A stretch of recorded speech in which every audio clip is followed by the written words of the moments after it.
A little bit about me, gusto ko lang sanang ma-share taong 2000 hanggang 2011. Diyan po kami nakatira at yung mama ko po nagkaroon po sila ng bagyo noong taong 2013, yun po ay ang Yolanda.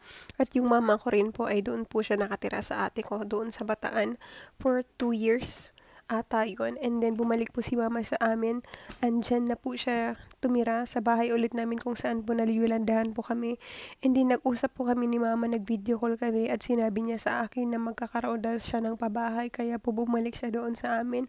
Anong inaasikaso na nga ni mama yung papeles ng mga 2019, ayan ay bigay na sa kanya na i-turn over na po yung bahay na pabahay na bigay na nga dahil sa pagkayulanda.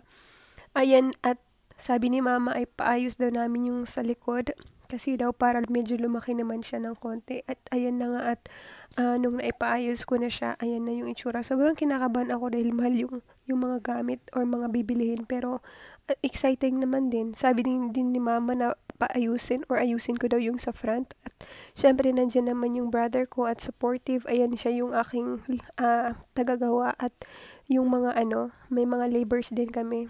Tas yung ko pala, yung brother ko, meron din siyang sweldo. At ayan na nga, at shout out sa brother ko at ginawa niya. Magaling po siyang mag-tiles. At siya rin po yung nag-tiles niyan, pati sa CR, sa aming living room, dining, lahat-lahat. At siya din po yung naglagay ng kisame at meron din po siyang mga labor. At ayan, meron na din po ako nabiling mga appliances pa konti-konti. At yung brother ko naman din ulit, ayan, siya din yung naglagay ng stairs. Ayan po yung sa flooring. Makikita niya po, siya po yung naglagay niyan. Ayan po, kasagsagan po yan ng pandemic nung nagpagawa po ako. Kaya naman po ay sobrang liit po ng value ng dolyar. At medyo natataranta nga din po ako dahil kailangan kong kumuha ng ibabayad para sa kanila. Pero kinaya naman po pakonti-konti at ayan na nga at medyo nag-ano na siya. Nagkakaroon na ng itsura yung sa front. Ayan po pala yung itsura ng before during na pinapaayos. At sinabi ng mama ko na gusto niya nang magtinda.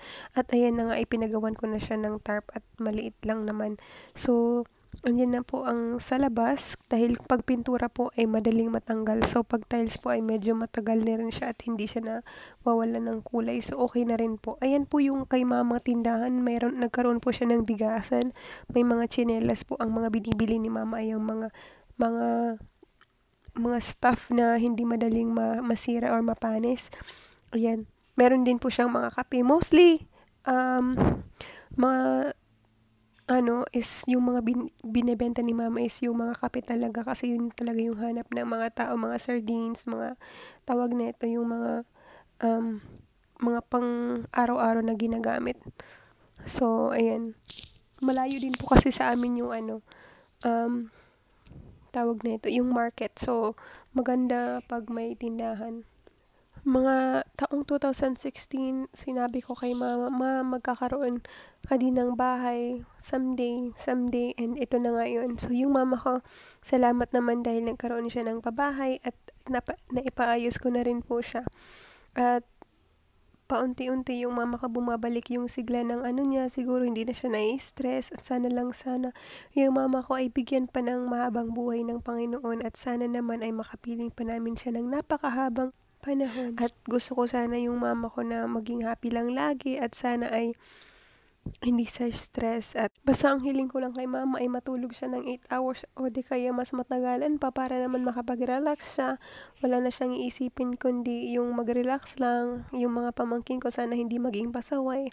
At eto na nga ay nakabili na rin ako, nagpagpagawa rin po ako ng motor para may service si mama. Pero ngayon yung gumagamit na ngayon ay ang aking kapatid na si Rene J na sa kanila.